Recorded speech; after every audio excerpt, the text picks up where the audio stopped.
আপনারা জানেন যে বিগত কয়েকদিন ধরে আরজিকর কাণ্ড নিয়ে গোটা পশ্চিমবঙ্গ উত্তাল হয়ে আছে।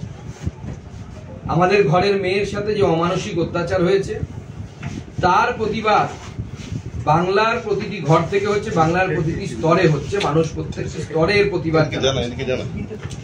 এই প্রতিবাদের অঙ্গ হিসেবে গতকাল আমাদের মায়েরা রাস্তায় নেমেছিলেন, শঙ্খ বাজিয়েছেন, তারা ন্যায়ের দাবিতে রাস্তায় নেমেছেন।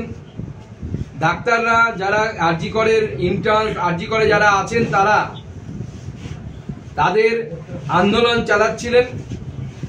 এই সময় রাত্রি প্রায় 1:30 নাগাদ দুষ্কৃতীদের একটি গ্রুপ প্রায় 2-3 হাজার লোক প্ল্যানফুলি এই মেডিকেল কলেজের ভিতরে ঢুকে তাণ্ডব নৃত্য শুরু করে, মঞ্চ ভেঙে দেয়, মহিলাদের হোস্টেলে ঢুকে পড়ার চেষ্টা করে, লক্ষাধিক টাকার ওষুধপত্র নষ্ট করে দেয়। এই প্রত্যেকটি ঘটনা প্রমাণ করছে যে পশ্চিমবঙ্গের মুখ্যমন্ত্রী ল অ্যান্ড অর্ডার সামলাতে সম্পূর্ণরূপে ব্যর্থ হয়েছে। তাই আমাদের নির্যাতিতা অভয়ার ন্যায়ের দাবিতে এবং এই মাননীয় মুখ্যমন্ত্রী, আমি মাননীয় বলছি এখনো, মাননীয় মুখ্যমন্ত্রীর পদত্যাগের দাবিতে ভারতীয় জনতা পার্টি আগামীকাল থেকে বেশ কয়েকটি আন্দোলন শুরু করছে। আগামীকাল 2টো থেকে প্রতি জেলায় জেলায় ভারতীয় জনতা পার্টি রাস্তা অবরোধ করবে এবং আমরা সাধারণ মানুষকে আমরা আহ্বান জানাচ্ছি 2টো থেকে 4টে এই 2 ঘন্টা আপনারাও আপনাদের কর্মস্থল, দোকান, বাজার 2 ঘন্টা প্রতীকী রূপে বন্ধ রাখুন। আমরা কাউকে জোর করব না, আমরা কোনো বন্ধ করতে যাব না, কিন্তু আমরা মানুষকে আহ্বান জানাচ্ছি আপনারা সামাজিকভাবে এর প্রতিবাদ করুন, ঝান্ডা ছাড়া করুন, নিজের মতো করে করুন।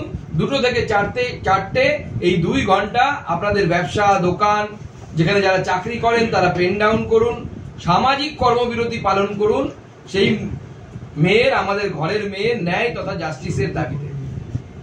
আগামীকাল থেকে ভারতীয় জনতা পার্টি লাগাতার অবস্থান বিক্ষোভ করবে। সেখানে আমি, ভারতীয় জনতা পার্টির অন্যান্য নেতৃত্ব, আমাদের সম্মানীয় বিরোধী দলনেতা দিলীপ ঘোষ, বিরোধী দলনেতা শুভেন্দু অধিকারী, প্রাক্তন সভাপতি দিলীপ ঘোষ এবং অন্যান্য নেতৃত্ব যারা আছেন, রাজ্যসভার সাংসদ শ্রমিক ভট্টাচার্য থেকে প্রাক্তন সভাপতি রাহুল সিনহা থেকে শুরু করে সমস্ত স্তরের নেতৃত্ব দিয়ে আমরা লাগাতার আগামী দিনে অবস্থান বিক্ষোভ শুরু করব। মুখ্যমন্ত্রীর পদত্যাগের দাবিতে আমাদের এই অবস্থান বিক্ষোভ শুরু হবে এবং কাল থেকে সেটা শুরু হবে। তাতেও যদি মুখ্যমন্ত্রী না টলেন বা ওনার যদি সম্বিত ফিরে না আসে, ওনার এখন মনে হচ্ছে বাংলাদেশের মতো স্থিতি করার চেষ্টা করছে বিরোধী দল, উনি নাকি ক্ষমতার লোভী নন, তাহলে তার যে অপদার্থতা, তার যে প্রশাসনের কোল্যাপস যে অবস্থা, তার দায় তাকে নিতে হবে। তার পুলিশ মিডিয়াকে দায়ী করে, বিরোধী দলকে দায়ী করে বেশি দিন টিকতে পারবে না। তাদেরকে তাদের নিজের দায়িত্ব নিতে হবে এবং দায়িত্ব নিয়ে নিজের কাজ করতে হবে অথবা পদত্যাগ করতে হবে।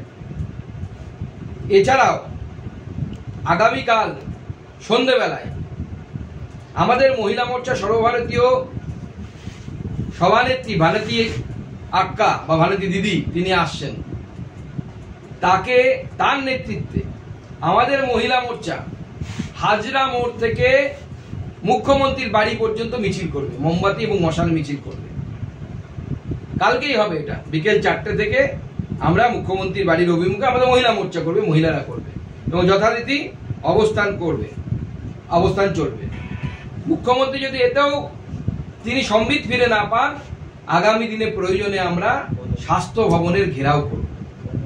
একগুচ্ছ কর্মসূচি, আমি আবার প্রথম থেকে বলছি, কাল প্রায় সকাল 11টা থেকে, পরে আপনাদেরকে এক্সাক্ট টাইম দিয়ে দেওয়া হবে, আমরা অবস্থান শুরু করব এবং সেই অবস্থান আরজিকরের কাছাকাছি জায়গায় হবে। আমরা আপনাদের সাথে স্থান বলে দেবো এবং আমি কাল নিজে রাত্রিবেলা অবস্থান করব, রাত্রিবেলা থাকবো, গোটা রাত থাকবো প্রয়োজন, এবং আমাদের কর্মীরাও থাকবে, অন্যান্য নেতৃত্বরাও আস্তে আস্তে সবাই একে একে যোগদান দেবে। গোটা বাংলা আগামীকাল 2টোর সময় ভারতীয় জনতা পার্টি অবরোধ শুরু করবে, রাস্তা অবরোধ, এবং সেটা প্রতীকী অবরোধ। এবং তার সাথে সাথে আমরা মানুষকে আহ্বান জানাচ্ছি যে আপনারা এই আন্দোলনের সাথে সলিডারিটি দেখিয়ে আপনারা পাশে আছেন, ন্যায়ের দাবিতে আপনারা 2 ঘন্টা আপনাদের কর্মবিরতি পালন করুন, 2 ঘন্টা আপনার দোকানপাট বন্ধ রাখুন, তাহলে আমরা আমার মেয়েদেরকে জবাব দিতে পারবো। নাহলে আগামী দিনে আমাদেরকে, আগামী প্রজন্মকে জবাব দিতে হবে যে মহিলা ধর্ষিতা হলো, সরকারি ডিউটি করার অবস্থায় সরকারি প্রেমিসেসের মধ্যে যেভাবে একজন মহিলাকে ধর্ষণ করে খুন করা হলো, আমরা যদি তার প্রতিবাদ করতে না পারি তাহলে পরে আগামী প্রজন্ম আমাদের প্রশ্ন তুলবে যে মেরুদণ্ডটা কোথায় ভাড়া রেখে এসেছিলাম আমরা। তাই সকল জনগণকে দলমত নির্বিশেষে ভারতীয় জনতা পার্টির পক্ষ থেকে আমি আহ্বান জানাচ্ছি যে আগামী কাল 2 ঘন্টার কর্মবিরতি পালন করুন। আমাদের নির্ভয়ার সাথে, আমাদের অভয়ার সাথে আমরা আমাদের সলিডারিটি, তার ন্যায়ের দাবিতে এবং মাননীয় মুখ্যমন্ত্রীর এই যে অপদার্থতা, এই অপদার্থ প্রশাসনের অপসারণের দাবিতে আমাদের এই পথ অবরোধ চলবে, তার সাথে অবস্থান চলবে। এবং তার সাথে বিকেল বেলায় 4টে থেকে মুখ্য হাজরা মোড় থেকে মুখ্যমন্ত্রীর বাড়ির উদ্দেশ্যে ভারতীয় জনতা পার্টির মহিলা মোর্চার নেত্রী, সর্বভারতীয় নেত্রী ভারতী দিদি এবং আমাদের যিনি মহিলা মোর্চার নেত্রী আছে ফাল্গুনী পাত্র, আমাদের মহিলা বিধায়িকা যারা আছেন তারা, প্রাক্তন সাংসদ, রাজ্য নেতৃত্ব, মহিলা যারা আছেন তারা প্রত্যেকে মুখ্যমন্ত্রীর বাড়ির অভিমুখে ক্যান্ডেল লাইট মার্চ, মশাল মিছিল করবে। এবং ভারতীয় জনতা পার্টি এই আন্দোলন চালিয়ে যাবে যতক্ষণ না পর্যন্ত আমরা বিচার পাচ্ছি, যতক্ষণ না পর্যন্ত